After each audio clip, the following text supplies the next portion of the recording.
असं नमूद केलेलं आहे जजमेंटमध्ये, निकालामध्ये असं म्हटलेलं आहे की आमच्या पुढे जो अहवाल आणला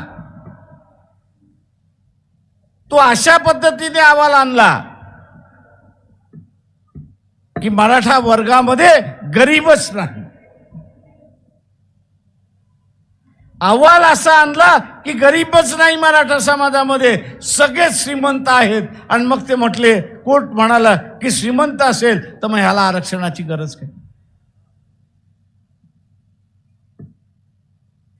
पण त्या अहवालामध्ये हे नमूद केलं असतं की 30 वर्षापूर्वी ज्याच्याकडे 20 एकर जमीन होती,